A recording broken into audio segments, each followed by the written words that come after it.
नादच असणारा मावना झालेला आहे. त्याच्यामुळं याचा जो आवाज आहे तो वैकुंठापर्यंत जाऊ लागलेला आहे. अशा प्रकारचा जयघोष त्या ठिकाणी होतो. रंभा उर्वशी नाचणी नाचती जनकाच्या रंगणी गंधर्व मधुर गाती गाणी ओवाळणी दुई भागी श्रीराम जय राम जय जय राम. आणि अशा प्रकारचा सोहळा यथोचित पार पडलेला आहे आणि या सोहळ्याचा आनंद प्रत्येक त्या ठिकाणी जीव घेऊ लागलेला आहे. अथवा देव सुद्धा असणारे घेऊ लागलेले आहेत. ज्या काही असणाऱ्या रंभा उर्वशी मेनका ज्या स्वर्गातील असणाऱ्या अप्सरा आहेत त्या सर्व राजाच्या असणारे राजा जनकाच्या अंगणामध्ये अत्यंत थैथै नाचू लागले आहेत. मंत्रमुग्ध होऊन नाचू लागले आहेत. आणि जे काही गंधर्व आहेत ते अत्यंत इतके सुमधुर गाणं गाऊ लागलेले आहेत की त्यांचं असणारं गाणं ऐकल्यानंतर प्रभू रामचंद्र अथवा सर्व असणारे अत्यंत आनंदित होऊ लागले आहेत. अशा प्रकारचा असणारा आनंदोत्सव होऊ लागलेला आहे. असो हे झाले पाणीग्रहण ओहरा बांधवया कंकण वशिष्ठ यवोनी आपण सूत्र परिधान सुतवी. आणि आता या सर्व गोष्टी असणाऱ्या आनंदाच्या होऊ लागलेल्या आहेत. परंतु जे काही नवरदेव नवरी त्या ठिकाणी आहेत 14 जण असणारे आहेत त्यांना असणारा आता हातामध्ये काकण बांधण्याची वेळ आलेली आहे. आणि त्याच्यामुळे वशिष्ठ ऋषी त्यांच्या जवळ गेले आणि जाऊन असणारा सांगितलं की तुम्ही आता जे काही घातलेले लग्नाचे जे काही कपडे आहेत ते कपडे काढून आता दुसरे असणारे कपडे नेसून या. अशा प्रकारचा आदेश त्या ठिकाणी गुरुवर्य वशिष्ठांनी दिलेला. गगन गर्भीचा सूक्ष्म तंतू तोची अष्टदा वेडी तू तुलाभिमाने दृश्य भोतू मग तोडी तू दोठाई. आणि अशा प्रकारे असणारा ज्या वेळेस कंकण प्रभू रामचंद्राच्या हाताला बांधायचा आहे त्यावेळेस असणार गुरुवर्य वशिष्ठ ऋषींनी काय केलेलं आहे तर हे जे असणार आभाळ नभोमंडळ त्या ठिकाणी आहे त्याचाच असणार आहे त्याच्यातील देखील असणारा सूक्ष्म तंतू काढला. एक सूक्ष्म असणारा धागा या आभाळाचा काढलेला आहे आणि धागा काढून प्रभू रामचंद्राच्या असणारा हातावर 8 वेळा अशा प्रकारची त्याची गाठ मारलेली आहे. आणि त्याचा 2 भागामध्ये जे अखंड आहे त्या अखंडाला असणारा खंडत्व मध्ये करण्याचं काम म्हणजे खंड करण्याचं काम त्या ठिकाणी वशिष्ठ ऋषींनी प्रभू रामचंद्रासाठी दिलेलं आहे. खंड खंड होतो अखंड खंड केले जाण घालोनी त्रिगुणाचे वळण अर्ध स्त्रीनामे कांकण अर्ध परिपूर्ण पुरुषत्वे. आणि अशा प्रकारे असणारा जे काही वशिष्ठ ऋषींनी त्या असणारा जो धागा घेतलेला आहे त्या धाग्यामध्ये असणारा म्हणजे जे बांधायचं असणार ते हळकून ते हळकून असणारे घेतलेलं आहे. आणि अशा प्रकारे असणारा हळकून घेऊन प्रभू रामचंद्राच्या हाताला बांधलेला आहे. येडिली मायेची वधुवस्त्रे श्रीराम मेचुनी अच्छिद्रे अष्टपुत्र्या पितांबरे नेसिली बोहरे स्वानंदे.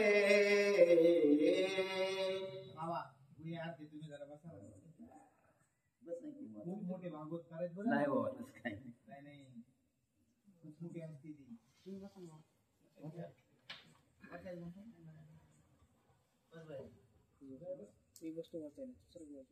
प्रभु रामचंद्र भगवान की जय. मी आरते थोडासा ऐका वाटला थोडासा आपली माझे पोर आहेत नवीन शिकले चांगली नसते लई छान आहे.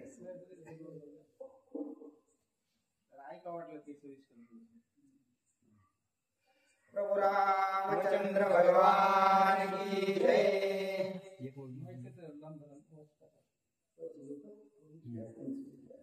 फेडिले मायेची वधुवस्त्रे श्रीराम मेचूनी अच्छिद्रे अष्टपुत्र्या पितांबरे नेसली ओहरे स्वानंदे. भगवान रामप्रभूच्या चरणी नंतर आई विक्रमातेच्या चरणी नतमस्तक होऊन महाराजांच्या इच्छेनं ही सेवा करण्याचं सौभाग्य. आणि भगवान रामप्रभूची जिथं सेवा आहे तिथल्यासारखा आनंद पुन्हा या 3 लोकात कुठंच नाही. म्हणून रामप्रभू सारख्या देवत्व असणाऱ्या 14 गुणाची सत्ता ज्याच्याकडे त्या प्रभूनं अष्टदा आणि त्रिगुण जे त्या ठिकाणी जीवन आहे माणसाचं त्या त्रिगुणाच्या व्यतिरिक्त त्या ठिकाणी स्वतःला प्रभूनं आत्मसात अवस्था प्राप्त केली. त्रिगुण अवस्था का बाजूला ठेवली त्याचं कारण आहे, कारण जेव्हा माणूस जन्माला येतो म्हणजे माणूस म्हणून येतो त्यावेळेला तो त्या ठिकाणी पापमय अवस्था त्याला प्राप्त होते. शास्त्र सांगते मी नाही, कारण जन्माचे ते मूळ पाहिले शोधून दुःखाचे कारण जन्म घ्यावा. पाप पुण्य करून जन्मा येतो प्राणी, नरदेहा येऊन हानी केली का तर त्रिगुण असल्यामुळे. कोणते कोणते? कारण तम म्हणजे काय गर्दची केवळ रजतो सबळ मायादान, तुका म्हणे ऐका सत्वाचे सामर्थ्य. तसं ह्या त्रिगुण रहित त्याच्या व्यतिरिक्त स्वतः रामप्रभून देवत्व असून सुद्धा देवत्वाला त्या ठिकाणी बाजूला ठेवलं. आणि मगाशी भैयाने सुंदर सांगितलं, कारण देव ज्या अवताराला येतात ते कशासाठी येतात की तुम्ही आम्ही त्या देवत्वाचं त्या ठिकाणी आचरण करावं. नसता तो त्या ठिकाणी जो विश्वात्मा आहे प्रभू रामचंद्र आहे तो कसा आहे, तुझं सगुण म्हणू की निर्गुण रे, सगुण निर्गुण तू गोविंद रे, असं असून सुद्धा भगवान रामप्रभूनं त्या ठिकाणी आपल्या स्वतःवरचं मायेचं आवरून बाजूला ठेवलं आणि अष्टदा व्रती अंगीकारली. आणि वशिष्ठ गुरु ज्या ज्या सूचना देतील त्या सूचनाप्रमाणे त्या ठिकाणी संत महात्म्याच्या वचनानुसार रामप्रभू जीवनातली विवाहाच्या नंतरची प्रक्रिया काय काय अवलंबन करू लागले. मायामळे नवद वस्त्रासे न गे शतानंद उदासे, वशिष्ठ न गे वर वस्त्रासे दोघे उदासे पुरोहित, दोघे उदासी पुरोहित. वशिष्ठांसारखे गुरु सूर्यवंशाचं त्यांच्याकडे त्या ठिकाणी गुरुपद आहे, ती त्या ठिकाणी सूचना देतात. आणि जे पुरोहित आहेत महाराज ते पुरोहित प्रब्रह्म असणाऱ्या भगवान रामप्रभूला सूचना देतात. त्या सूचना ज्या वेळेला प्रभू त्या ठिकाणी स्वतः अंगीकारतात त्यावेळेला त्यांना उदास अवस्था प्राप्त होती. बघा एवढं थोरपण असून सुद्धा विश्वव्यापक जगन्यंत परमात्मा सर्व प्रक्रिया अंगीकारतोय अशी अवस्था. या वया माया मैन वासासे कलो सलो बस सगोत्र जाणसे,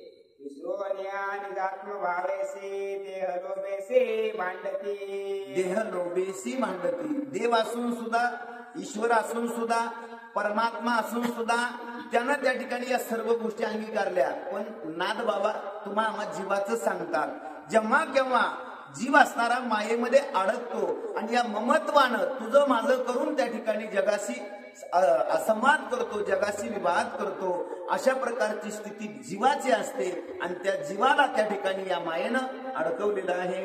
कोट्यानुकोट्ये निजधना जनके दिले वर दक्षिणा, सौभाग्य द्रव्य जेता वाना लिंबलोना उतरिते.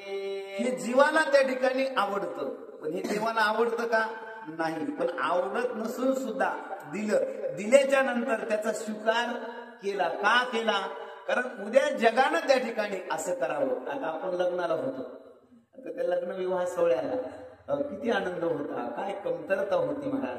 हे जर प्रभूनं त्यावेळेला अंगीकारलं नसतं तर आज आपल्या या जीवाला समाधान प्राप्त झालं असतं का? नाही. तसं कोट्यान कोटी धन मुलीच्या वडिलांनी दिलं. मग मुलीचे वडील कोण? जनकजी राजा असणारे.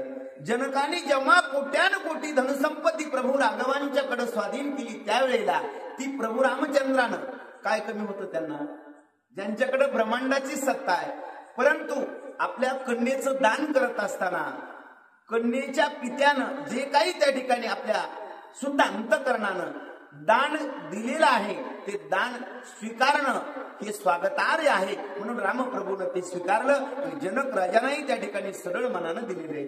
जीवे जेव्हा पडले मिटे बाह्य पालवा बांधली गाठे, राम देखोनिया द्रष्टे उल्हास पोटे जानकीच्या.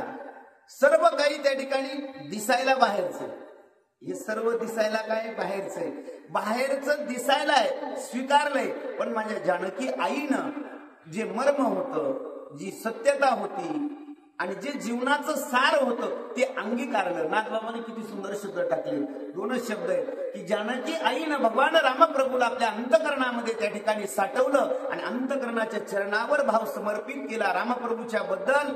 अशा प्रकारची स्थिती माझ्या जानकी आईनं आत्मसात केली. विवाह हो मने निर्धारे ओरे आणावे बोहल्यावरे, श्रीराम वेडीला नरनारे कडे नोरे तुम्ही द्यावे. सर्व विधी आटोपला आणि ज्या वेळेला आपापल्या नवऱ्या चारी नवरदेवानं घेतल्या.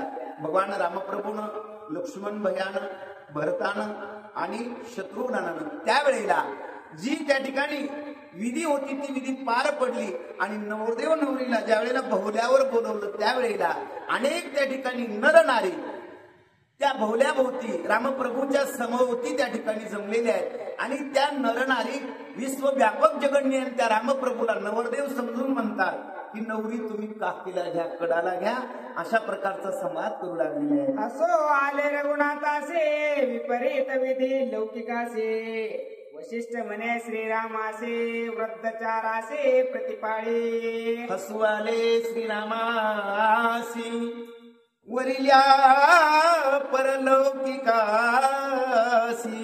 जेव्हा रामप्रभूला हे आश्चर्य वाटलं त्यावेळेला रामप्रभूला त्या ठिकाणी हसू आलं आणि ही अवस्था ज्या वेळेला वशिष्ठ गुरुजीने पाहिली त्यावेळेला सांगितलं आता ते वशिष्ठ महाराज. आणि वशिष्ठांना जाणीव होती हा नुसता नावाचा राम नाही. वशिष्ठांनी रामप्रभूकडे पाहायला सांगितलं नाही, जे त्या ठिकाणी तुम्ही स्वीकारलंय आणि स्वीकारल्याच्या नंतर आता लाज, आता या ठिकाणी तुम्हाला कसल्याही प्रकारचा मनाचा तुमच्या अंतकरणातला जो त्या ठिकाणी लज्जेचा भाव आहे तो बाजूला ठेवावा लागेल. काय बोलतात पुढे वशिष्ठजी? सोये श्रीराम विचारे माझी प्रकृती मज माझारे न घेता बैसली कडेवरे मज होणी दुरे होणे दे. आणि वशिष्ठांनी ज्या वेळेला सूचना म्हणा, आज्ञा तर म्हणता येणार पण सूचना दिली त्यावेळेला भगवान रामप्रभू अगदी त्या ठिकाणी तन्मयतेनं विनम्रतेनं वशिष्ठशी संवाद करतात. बाबा अंतकरणामध्ये अगोदरच त्या ठिकाणी जी भक्तिरूपी जानकी आहे ती माझ्या बाजूला नव्हती आणि आजही ती माझ्या बाजूला नाही किंवा माझ्या व्यतिरिक्त नाही. जी भक्ती आहे ती देवापासून कधी बाजूला होत नाही आणि जेव्हा देवाच्या पासून भक्ती दूर जाते तेव्हा त्या ठिकाणी देवाला देवपण सुद्धा राहत नाही. वशिष्ठांना आपल्या ज्ञानबोधानं रामप्रभू संवाद करतात. जी जानकी तुम्ही कडेवर घ्या म्हणता, या नर नारींचं ऐकून मला जी तुम्ही प्रक्रिया करायला लावता तिला त्या ठिकाणी कडेवर घेण्याची गरज नाही, कारण ती अगोदरच माझ्या प्रकृती म्हणजे या शरीरामध्ये आत्मसात झालेली आहे.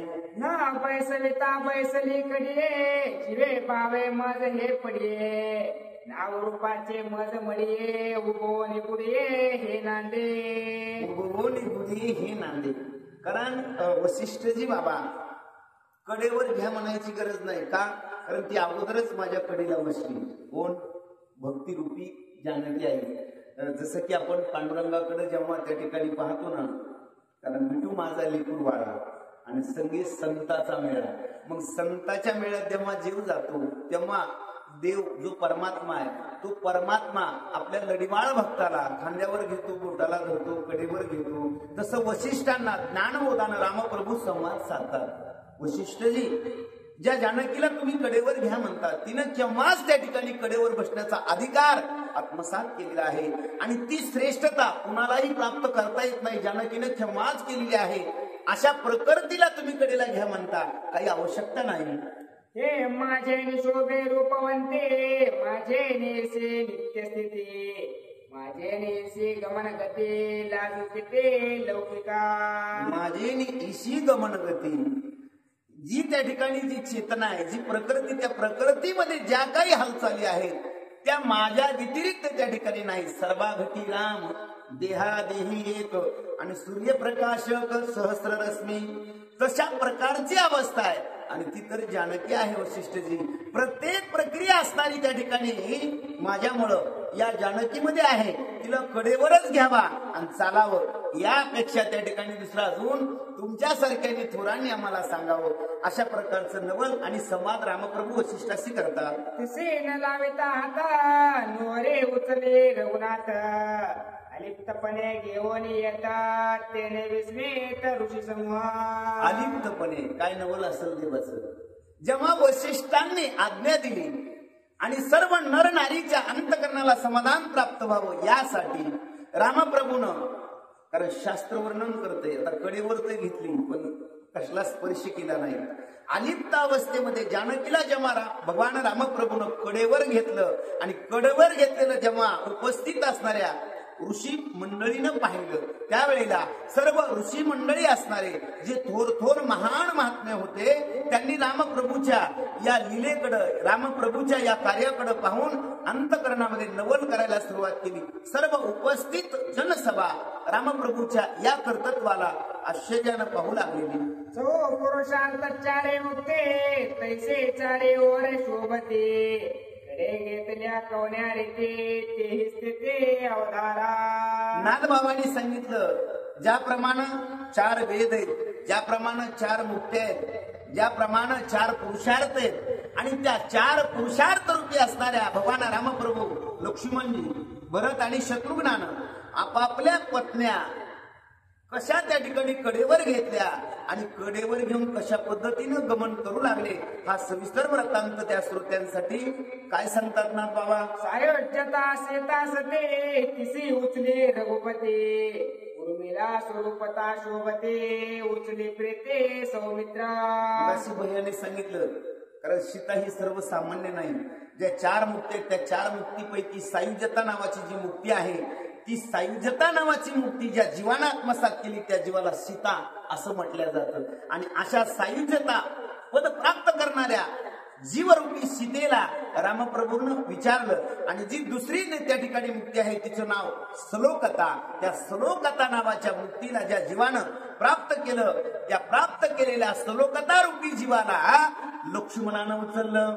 मांडवे स्वये समीपता भरते उचलेले तत्वता श्रोत कीर्ती सलोकता वय उचलिता भरतानं समीपता आणि शत्रुघ्नानं स्वरूपता अशा 14 त्या ठिकाणी पुरुषार्थ रूपी असणाऱ्या पुरुषांनी 4 त्या ठिकाणी नवऱ्या म्हणजे 4 मुक्त्या आणि उचलल्या आणि प्रयाण करू लागलेल्या आहेत. एवं ओहरे आगे वेदे के प्रति शतानंद विधि वेदोक्ती केले विवाह होम संपत होम समाप्ती द्विजा देते धनधान्य. त्या विवाह मंडपामध्ये ओवरी असा शब्द आला म्हणजे ज्या ठिकाणी या 4ही त्या ठिकाणी नवरदेवानं आपापल्या पत्न्या आणल्या आणि त्यांचा जो त्या ठिकाणी होम नामाचा विधी ही अग्निदेवता, त्या अग्निदेवताच्या साक्षीनं जेव्हा या 4ही पत्न्यांचं त्या 4ही नवऱ्यांचं पाणीग्रहण करायचं होतं त्यावेळेला जनक राजाचे जे पुरोहित होते ज्यांचं नाव शतानंदजी असणारे आणि शतानंदजीनं पुढील प्रक्रिया असणाऱ्या कशा पद्धतीनं पार पाडल्या. जनके केला अनुक्रमा तेथे करावा चतुर्थ होम 4 दिवस संभ्रमा 16 पराम करावा. आणि मग जनकजीनं शतानंदीला सांगितलं की 4 त्या ठिकाणी माझ्या कन्या आहेत आणि 4 कन्याचा जसा विवाह आनंदानं थाटामाटानं पार पडला तसाच त्या ठिकाणी होम नावाचा जो विधी आहे तो सुद्धा 4 दिवस त्या ठिकाणी आनंदानं पार पडावा. आणि तो पार पडत असताना तन्मयता, आनंदता, सात्विकता अशा अनेक प्रकारचा सुखाव अवस्थेनं हा विधी पार पाडावा अशा प्रकारची सूचना राजा जनकजी देत आहेत. दिंडा नाचवा येत ते पहावया जनार्थभूत जनन माणी रघुनाथ भविष्यार्थ जाणवणी. जेव्हा अशा प्रकारची सूचना दिली आणि सूचना दिल्याच्या नंतर सर्व विधीला आता आरंभ होणार त्यावेळेला नाथबाबा सांगतात रामप्रभूनं काही गोष्टी मानल्या, काही गोष्टीला जेव्हा नकार दिला आणि नकार देण्याचं कारणही सांगितलं की उद्या त्या ठिकाणी आपल्याला वचनानुसार आपलं त्या ठिकाणी जीवन क्रमण करायचंय, वचनाचा त्या ठिकाणी भंग झाला नाही पाहिजे यासाठी प्रभू काय करतात. धनुर्भंगाचा अनुक्रम क्रोध पावेल परशुराम दारुण होईल संग्राम अति दुर्गम दुर्धर. कारण क्रमानुसार त्या ठिकाणी जर प्रक्रिया पार पाडायला सुरुवात केली, जो धनुर्याग यज्ञाचं आयोजन केलं होतं, ज्या धनुर्याग यज्ञाचा भंग अवस्था प्राप्त केलेली आणि त्याचा जो क्रोध आहे तो क्रोध असणारा परशुरामाला त्या ठिकाणी प्राप्त होईल आणि जेव्हा त्या ठिकाणी त्यांचा क्रोध अनावर होईल त्यावेळेला या ठिकाणी युद्ध सदृश अवस्था प्राप्त होईल. यासाठी रामप्रभू काय विचार करतात. जमदाग्नीचा क्रोधान परशुरामाचा क्रोध तुंबळ उभय क्रोधे गर्व प्रबळ नगरी तात्काळ जाईल. भगवान रामप्रभू या गोष्टी जाणत होते. जमदाग्नी ऋषी असणारे अतिशय त्या ठिकाणी काय आहे क्रोधी आहेत आणि मग त्यांचा क्रोध अनावर होईल आणि त्याच्याही पेक्षा परशुराम यांनाही त्या ठिकाणी क्रोध आहे आणि यदा कदाचित यांच्या क्रोधामुळं जर या ठिकाणी अनहित अवस्था घडली यासाठी रामप्रभू काय विचार करतात. प्रजा पीडित समस्त हे श्रीरामाचे मनोगत वशिष्ठ जाणे इत्यंभूत आणि करदैगत श्रीरामाचे. आणि मग जेव्हा अशा क्रोधानं काही अनुचित प्रकार घडल यासाठी वशिष्ठही त्या ठिकाणी आत्मज्ञानी होते आणि भगवान रामप्रभूही जाणते होते. या दोघांना या गोष्टीची जाणीव असल्या कारणानं या नगरीमध्ये विनाकारण हाहाकार होईल, दुःख पीडा यातनेची वेळ येईल अशा विचारानं प्रेरित होऊन काय विचार करू लागले. वरदा होई अधिक पुढे कार्य आहे अधिक आणि अयोध्येचे आता आवश्यक जाणे एक वनवासा. आणि रामप्रभू आणि वशिष्ठ या दोघ जण जाणत होते. या ठिकाणी विपरीत काही घडण्याच्या अगोदर जेवढी वराड मंडळी त्या ठिकाणी लग्नाला आलेली आहे विवाहाला, यांना सुखरूप अयोध्येमध्ये घेऊन जाणं अतिशय गरजेचं आहे. आणि जेव्हा अयोध्येत आपला प्रवेश होईल, गमन होईल, त्यावेळेला अयोध्येमध्ये न राहता जे त्या ठिकाणी आपल्याला प्रक्रिया पार पडायची अवताराची वनगमनाची ती पाडणं महत्वाची असा विचार वशिष्ठांना आणि भगवान रामप्रभूला कळत होता. येथे झाले पाणी ग्रहण लंकेशी मारल्या रावण ते सीतेचे माझे होईल लग्न 16 संपूर्ण युद्धाचा. येथे झाली या पाणी ग्रहण लंकेशी रावण दहन.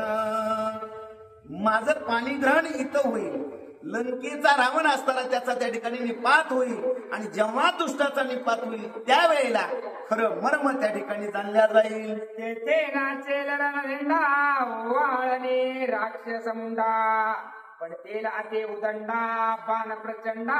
आणि मग त्या लंकेमध्ये जेव्हा रावणाच्या समेत युद्ध होईल त्या युद्धामध्ये जो धेंडा, जे सामर्थ्य, जो पराक्रम आहे आणि त्या पराक्रमानं धर्म त्या ठिकाणी आपल्याला रक्षण करायचं आहे, अधर्माचा नाश करायचा आहे आणि अधर्माचा नाश करण्यासाठी त्या रावणाच्या समवेत असणाऱ्या दुष्टाच्या संगतीतले अनाचारी अधर्मी जे राक्षस आहेत, जी व्रती आहे त्याचा आपल्याला खंड करायचा आणि त्यावेळेला आपला हा पराक्रम आपल्याला करावा लागल. जानके विवाह अल्प 16 सोडणे आता देवांची बंदीशाळा सोडणे आहे ग्रांची श्रृंखला तो आगळा उत्साह. या ठिकाणी आपण वेळ दवडण्यापेक्षा आपल्याला जे पुढचं कार्य करायचंय ते कार्य म्हणजे खरा त्या ठिकाणी जो सोहळा आहे तो सोहळा म्हणजे धर्माचं रक्षण करणं आणि दुष्टाचा निपात करणं. मग यासाठी आपण इथं येळ न दवडता आपण लंकेला जाऊन जेव्हा त्या ठिकाणी देवांची बांधवडी सोडवून देवांना सुखी करेल त्यावेळेला तो जो सोहळा आहे आणि तो खरा आहे. श्रीरामांच्या निज भावासे वशिष्ठ जानोने सावकाशे तिने सांगितले जनकासे वेगी पोहरांचे बोळवे. वेगी बोहरासी बोळवी हे वशिष्ठ जाणून होते. वशिष्ठांनी जनक राजाने दिलेल्या सूचना श्रवण केल्याच्या नंतर पुढील कार्य भगवान रामप्रभूला करायचं आहे हा हेतू जाणून जनकजींना वशिष्ठजी सांगतात, राजा आता या ठिकाणी जास्त वेळ राहणं किंवा जास्त वेळ या ठिकाणी आता गमन करणं योग्य नाही. आता तुम्ही त्या ठिकाणी तुमच्या कन्येचा विवाह तर पार पडलाय. ओम पुण्याहम स्वाहा कन्येचं त्या ठिकाणी तुम्ही पवित्र दान केलेलं आहे. मग पवित्र दान केलेलं आता ते केलेलं दान इथं जास्त वेळ थांबण्यात काही अर्थ नाही. तुम्ही त्यांना निरोप द्या. अशी जेव्हा त्या ठिकाणी वशिष्ठांनी जनकाशी संवाद स्थिती साधली त्यावेळेला श्रीराम वेग पराक्रत याचे वचन ब्रह्मलिखित जनके मानवून निश्चित हर्षयुक्त बोळविला. वशिष्ठांच्या सूचनेला होकार देत जनकांनी बघा जनक राजा आणि जनकाची खरी त्या ठिकाणी महती आता आपण काय वर्णन करणार, पण जनकांनी वशिष्ठांचे शब्द ऐकल्याबरोबर लक्षात आलं भगवान रामप्रभू जरी माझे नात्यानं जावई असले तर ते त्या ठिकाणी नात्यानं नुसते म्हणायला जावई आहेत, परंतु ते परब्रह्म त्या ठिकाणी प्रकृती पुरुष आहेत हा भाव जाणला आणि भाव जाणून वशिष्ठांनी सांगितलेल्या आज्ञेप्रमाणे प्रक्रिया करायला सुरुवात केली. वधूवरांचे आंधळे दिव्य अलंकार भूषण नाना परींचे आवरणे बहु सुवर्णे गज पृष्ठी. तयारी दर्शवली आणि जेव्हा आपल्या कन्यांना निरोप देण्याची त्या ठिकाणी वेळ आली तेव्हा जनकांनी अनेक प्रकारचं दान द्यायला सुरुवात केली. स्वर्णाचं, अनेक प्रकारच्या हिऱ्यांचं, माणिकांचं, मोत्यांचं, असंख्य प्रकारचं दान आणि जनक देऊ लागले. अति सूक्ष्म रोमांबरे पट फुल पितांबरे अति मुलांची नाना कारे वस्त्रे विचित्रे दिली. मग त्या दानाची स्थिती सांगू लागले. वस्त्र असतील, त्याच्यानंतर रेशमी असतील, त्याच्यानंतर अलंकार असतील, अगदी सूक्ष्मातलं सूक्ष्म सुद्धा त्या ठिकाणी दान आपल्याकडून राहू नये याची काळजी स्वतः जनकजी घेऊ लागले. मुक्त फळांच्या झालरे दिल्या रथांच्या हारे गज गरजते तळ भारे अलंकारे डुलते. अनेक प्रकारच्या मुक्त फळांच्या हरीच्या हरी दिल्या, रत्न जडित असणारे रथ आणि त्या रथाला त्या ठिकाणी अनेक प्रकारचे बलांडे असणारे हत्ती. आणि जेव्हा त्या ठिकाणी दान देऊ लागले त्यावेळेला तो उत्साह, तो आनंद असणारा दुगणित होऊ लागलेला आहे. रत्न अलंकारे मनोहर आम्ही दिले आशिवार पदक काट्या दासी अपार नवसागर हार शोभती. नवसागर हार सोबती. या शब्दाचा अर्थच त्या ठिकाणी काढता येत नाही. अमित हा शब्द आला. किती दान दिलं भगवान रामप्रभूच्या विवाह सोहळ्याला जनकांनी किती दान दिलं असा जर प्रश्न कोणी एखाद्या महाराजाला विचारला तर त्यांना हा शब्द वापरावा. अमित, ज्याचं गणित करता येत नाही, ज्याचं मोल करता येत नाही, अशा प्रकारचं असंख्य दान जनकांनी दिलेलं आहे. जनकाशी अति उल्हास सेवा करावया श्रीरामास मुकुट कुंडलांचे घोष दिले बहुवास विश्वासी.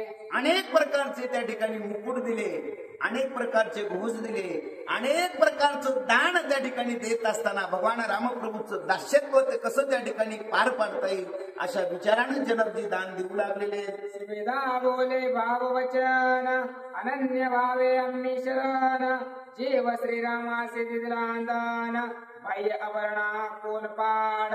ज्या वेळेला जनकजी दान देऊ लागले त्यावेळेला उपस्थित वरमाय होते, सुविधा आई असणाऱ्या जानकी आईच्या आई होत्या महाराज.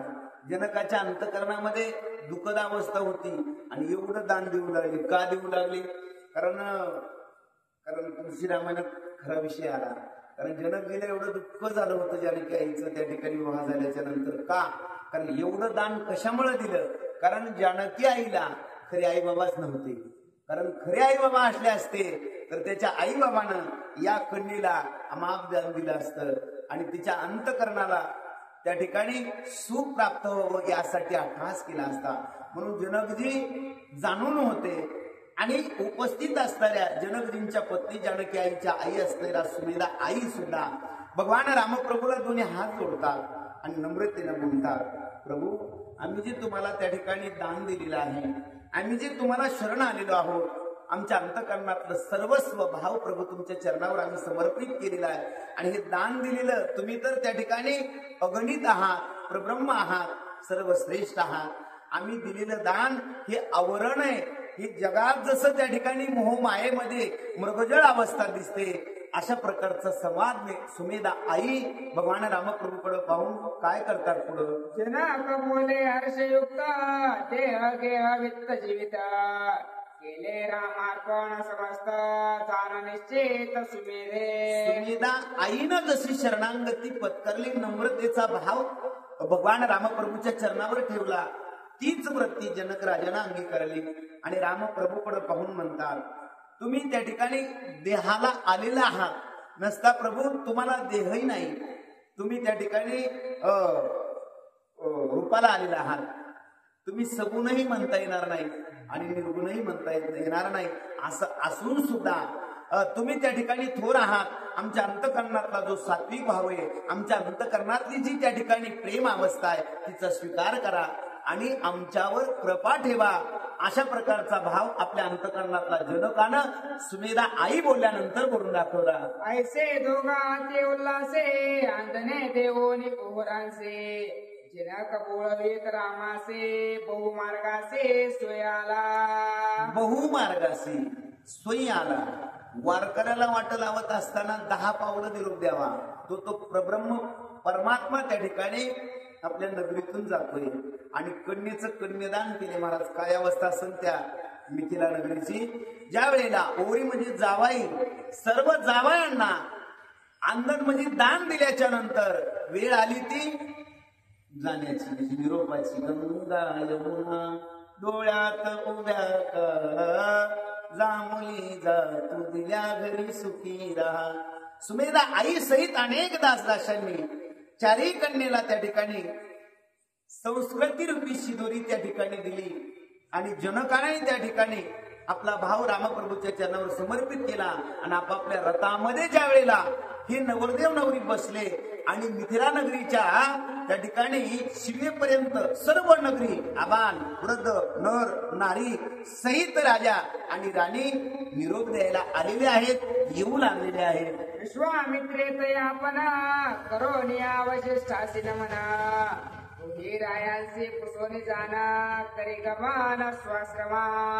आणि जे विश्वामित्र होते ज्यांच्यामुळे भगवान रामप्रभू मिथिला नगरीला आलेले होते, अशा विश्वामित्रानं वशिष्ठांना आणि राजा जनकांना प्रणिपात केला आणि दोघांच्याकडून त्या ठिकाणी जाण्याची परवानगी मागितली आणि विश्वामित्र निघून गेलेले आहेत. राम लक्ष्मण दोघे जना करते साष्टांग नमना, ऋषीने देवोनी आशीर्वचन करी गमान स्वाश्रमा. रामप्रभू आणि लक्ष्मण भयानं विश्वामित्र आपल्याला त्या ठिकाणी आता दुरावतायत. ही अवस्था पाहिल्याबरोबर दोघाही भावानी विश्वामित्राला मस्तक हे पायावरी या वारकरी संताच्या, कारण देवाला माहित आहे की माझा आशीर्वाद कमी पण संताचा आशीर्वाद महान आहे.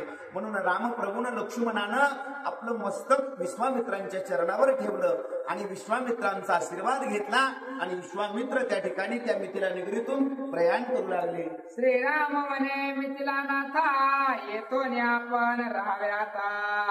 हे वशिष्ठ चरणी ठेविला माथा, वय पुसता व्याहासी. जेव्हा दूर अंतरापर्यंत नगरी सहित नर नारी सहित जनक आले त्यावेळेला वशिष्ठांनी विश्वामित्र निघून गेल्याच्या नंतर जनकाला सांगितलं, जनकजी आता तुम्ही कुठपर्यंत येत आहे, आता तुम्ही परत जा. असं ज्या वेळेला वशिष्ठांनी जनकाला सांगितलं त्यावेळेला त्याच्यानंतर काय संवाद होतो. दशरथे अति सन्मान करो निर्दले अलिंगन,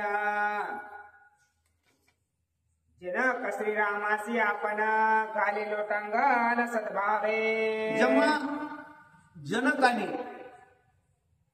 वशिष्ठांच्या चरणावर मस्तक ठेवलं, वशिष्ठांनी सांगितलं त्यावेळेला जनक असणारे राजा दशरथाकडे आले आणि दशरथाकडे आल्याच्या नंतर दशरथ राजाने बघा किती थोरपणा होता त्या काळात, स्वतः नवरदेवाच्या बापाने आलिंगन दिलं, जनकाने नाही दिलं. दशरथाने त्या ठिकाणी आलिंगन दिलं आणि दशरथाने आलिंगन देऊन जनक राजाला सांगितलं, जनकजी अगदी आनंदानं सुखानं त्या ठिकाणी तुम्ही राहा आणि आता नगरीकडे चालते व्हा.